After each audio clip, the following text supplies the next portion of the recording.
Ian O'Connor. Ian, good to talk to you, man. Tiki and Evan, how are you?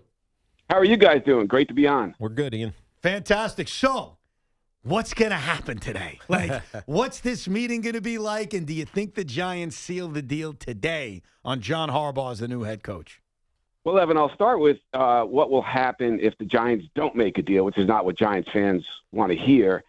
I think there's a chance that he will actually host Atlanta and Tennessee in the Baltimore area as opposed to going to those facilities. I think that was still a little bit up in the air, but that's a possibility. And so a visit to New Jersey to sit down with Steve Tisch and John Mara and Chris Mara and everyone else, Joe Schoen, of course, is a really good sign because he's definitely making that visit. I'm not sure he's going to those other two facilities. So I think the Giants are out in front without question. I've thought that from day one. I know he's thought about being the head coach of the New York Giants.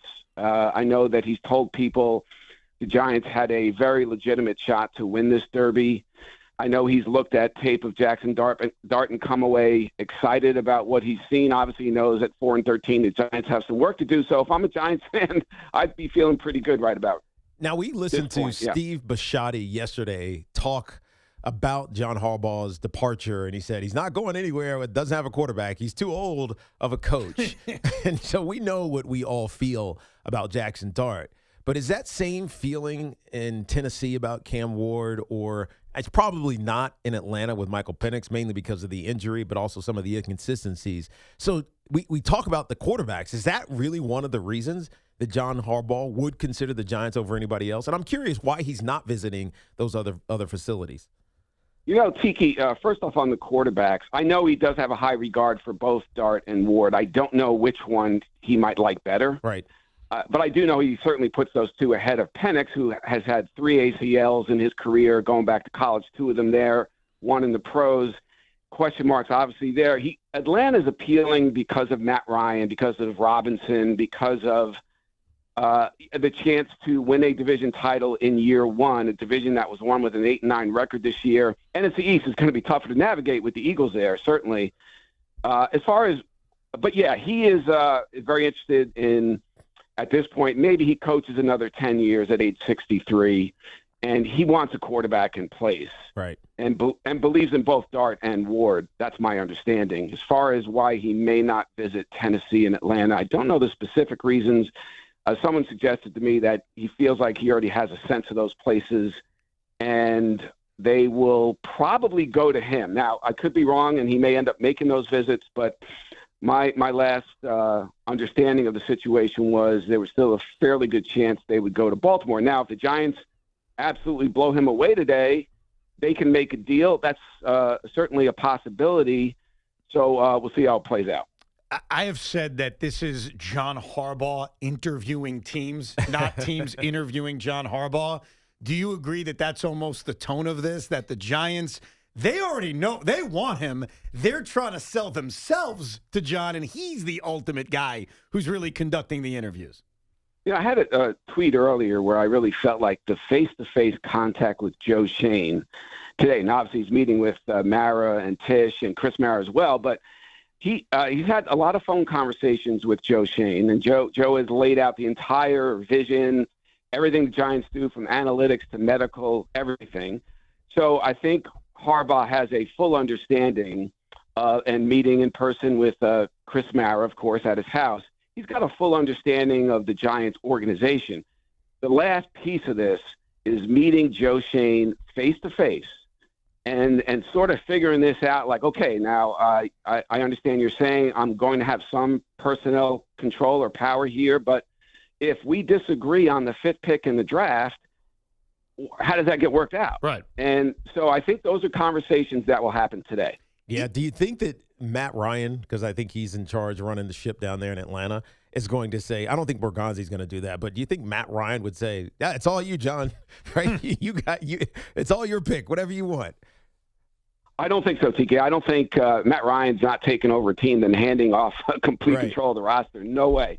He's not getting that anywhere. So I think, you know what, Joe Schoen, and he certainly deserves a lot of criticism, 13-38 over 3 years. You can't run away from that, right? But as far as Dart is concerned, Dable did prefer him. I mean, liked him more than Schoen did. But Shane listened, to his credit, listened to his head coach, who was in love with Dart, and made the deal to move up to draft that player. So to me, that's actually a good sign for John Harbaugh. Agreed. Hey, if he's going to listen to Brian Dable, he's certainly going to listen to me if I have a strong preference on a player. And at some point, you can't get everything guaranteed in the contract. You have to show good faith. You have to trust John Mara and Chris Mara and Steve Tisch when they tell you, listen, if there's a problem and you guys are in a stalemate over a draft pick, don't worry about it. You're going to have to take their word for it at some point. We're talking to Ian O'Connor. So what would be the thing, if there's anything, that would cause John to hesitate about the Giant job? That would be it, Evan. I think that meeting today and really the time personally with Joe Shane, because they've talked a lot, but just hasn't been in person. And I don't expect that to go sideways. Joe Shane knows he's lucky to be employed by John Mara, a guy who always looks for reasons to keep employees rather than get rid of them. Even though he's had to fire a lot of people in recent years, he certainly didn't want to do that. And I think Joe Shane realizes he has to play ball here. This organization, I think that they would like this to be a little bit like New England, where Vrabel is sort of driving it and Elliott Wolf is playing a significant role, but maybe not the lead role in really shaping that roster. And I don't think the Giants will go all the way there. That's not who they are. But I think they'll bend enough to allow Harbaugh to take this job. Yeah, I get the sense up in New England, it's Vrabel driving the ship and Wolf is facilitating all those things that he needs to get done. And when I think about this Giant organization, you kind of nailed it with the John Mara situation. He doesn't like firing people. I mean, I've been away from the organization, just recently went back to do pre and post. It's the same people from 20 years ago, 25 years ago in the organization, in the front office. And so stability is what they want. They just haven't been able to get it from a coaching and I guess somewhat in some ways a general manager standpoint. But when you think about John Harbaugh, he's had all this success. He wants to coach for another 8 to 10 years or whatever it may be. Is this the right guy for this job for the New York Giants? Or is this just the one that feels right?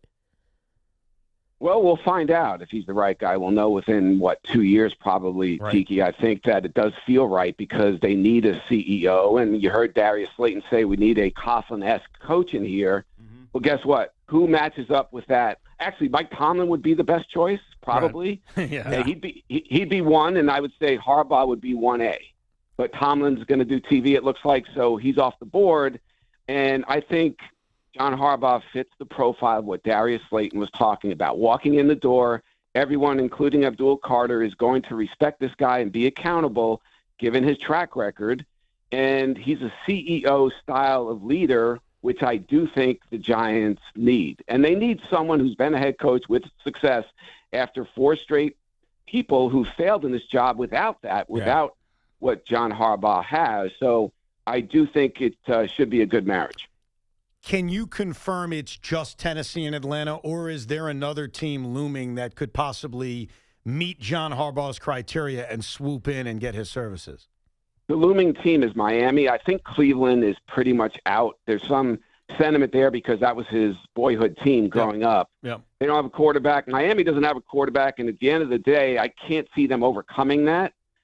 So I think the Tier 1 candidates, it might be the Giants on Tier 1 and Tennessee and Atlanta on Tier 1A. Yeah. And then there's a drop-off to the Dolphins. So I think, once again, the Giants just have to close it. Right. They're there. I think he wants the job, and they just have to make sure they don't give him a reason to not take it. Yeah, that makes sense. Now, Ian, is there a plan B for the Giants? Because let's say this doesn't work out. Let's say he gets out the door and goes and meets with Tennessee and decides that, hey, I want to go to Nashville. The place is amazing. What's plan B for the New York Giants? There is no plan B. Well, actually, oh, man. That's good. You've seen this all-out recruiting effort, right? And they've been pretty public about it. I have to admit I was a little surprised that Chris Mara went on the record with me saying, yes, I visited John Harbaugh at his home in the Baltimore area. So I think the Giants have not been shy about describing their approach here. It's been a full-court press without question. Plan B to me is Stefanski, as long as he doesn't take another job while he's waiting here. And I think Stefanski, after the fans have a couple of days to decompress and get over their feelings about losing out on John Harbaugh, I think they'll come to see that. By the way, Raheem Morris apparently did a great job in his interview. So I'm not saying it's definitely going to be Stefanski or maybe even Antonio Pierce, who did a good job in his interview. But he's the most likely plan B, and I think the fans will accept it after a few days of just grieving the process. Well, you know what I think would be very difficult, and we're talking to Ian O'Connor, and you've laid this all out. If they didn't end up with John Harbaugh, I think the autopsy on why would probably be the number one thing Giant fans would try to figure out. Like, what caused us? Not that Stefanski or Raheem Morris wouldn't be good hires, because you're right. Eventually, you'd wrap your head around it and say, okay, it's not terrible. But I think it would be like, we had this in our hands. All we needed to do was close it out, as you described, and we didn't. We were Armando Benitez instead of Mariano Rivera, and we need to figure out why that happened. And I think that would be the damaging thing, trying to figure out how did we blow the save in the bottom of the ninth inning. Right. When you're all in, that's the risk, right? If it blows up, now you have an awful lot of explaining to do, and obviously everyone will turn to Joe Shane, and those would be difficult answers, questions for him to answer, and certainly for ownership to answer. But they're in a really good place right now. So they don't. Giants fans do not have to worry about that as we speak. And there's a chance by bedtime this thing is over. And Giants fans certainly don't have to worry about that. I think it's more likely that John Harbaugh will leave the building without giving a definite yes, but feeling that he can give a definite yes, that the Giants and Joe Shane and everyone else will tell him what he needs to hear. Now, he may feel like as an honorable person, I need to hear out Tennessee and Atlanta because I promised them. Right. And that's okay as long as he comes back to the Giants and says yes. Does it have to be by midnight tonight? No, but that certainly would be nice if you're a Giants fan. Money won't be an issue? No, listen, he makes $17, $18 million. The Giants are aware of that. My understanding is that it will not. I expect John's salary to be a nice fat $20 million a year or something in that ballpark. That's what Andy Reid is making. Mm-hmm. So, yeah, I think that salary will not be the reason this doesn't happen. Have you heard That's any? good to hear. Yeah, no doubt, because that would be another thing that would tick off Giant fans. Have you heard anything about what kind of coaching staff he would build, specific names that he's thinking about bringing with him? Obviously, that's a big part of being the CEO, head coach, installing the right people. Any word on that? Yeah, I'll answer that question in a second. I wanted to add to the salary question. The Giants are worth $10 billion. They just added a minority partner who's worth $73 billion in Julia Koch. Right. So it can't be. This cannot be an issue, and it won't be. As far as staff is concerned, I've been so focused on Harbaugh himself that I haven't gotten into the weeds on that. And frankly, as a general columnist, that's not really my thing. But, this is so important to the organization. This is the biggest hire. I've been covering sports in New York for 40 years. I think this is the biggest hire the Giants have made in that period that I can remember. I cannot remember. Even since Coughlin? I mean, Coughlin was a big deal Tiki, because it needed to we needed to reset in those. You were in the Super Bowl 4 years earlier. I know, but it had gotten, and you remember this, Ian. It had gotten odd. It had gotten wonky, and it needed a reset. I think this is bigger than Coughlin because 14 years basically of losing, 4 straight coaches who failed. Right. The fan base is so fed up. This reminds me of the 1970s. Wow. And yeah, I remember those days, the first planes that flew over the Meadowlands. And so this has been a rough 14 years for Giants fans. And they absolutely need to get this one right, to get the Giants relevant again. And there's such a hole in this marketplace when the Giants are out of it by Halloween that that needs to get fixed right away. And God knows the Jets aren't going to fill that hole. So we need at least the Giants to be able to do it. And speaking of the Jets, obviously your book was awesome about Aaron Rodgers. He is now a chapter in our franchise's horrible history, the 2 years he was here. Knowing him and doing all the research that you did around him and his rise, do you expect him to retire? Do you expect that game a few days ago was his final game in the NFL? I think if Tomlin came back, Evan, that he would have run it back one more time because he really enjoyed that experience in Pittsburgh. But with Tomlin gone, now, to me, he's not going to play for Pittsburgh again. I don't think the new coach is going to want a 42, 43-year-old quarterback. Right.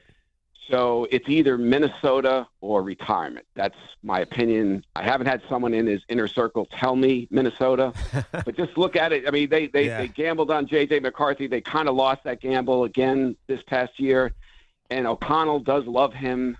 So to me, that's the choice. I think he'll pick retirement, and at least he got a dignified end game to his Hall of Fame career, because if he went out with the Jets in 5-12 and getting fired by Woody Johnson, that would not have been a dignified end, and I do think he deserved that. Yeah, no, you're right. It's just really odd that he's following Brett Favre's. If he goes to Minnesota, he almost would. Exactly. If Yeah. that happens, Yeah. it would be odd. Yeah, if he goes there. Right. I kind of lean towards you. I think he's done. Yeah. Ian, should be interesting. So percentage-wise, what are the percentages that this thing is done by the time we're all eating dinner tonight, or we're putting our head down on the pillow? John Harbaugh, next head coach of the Giants.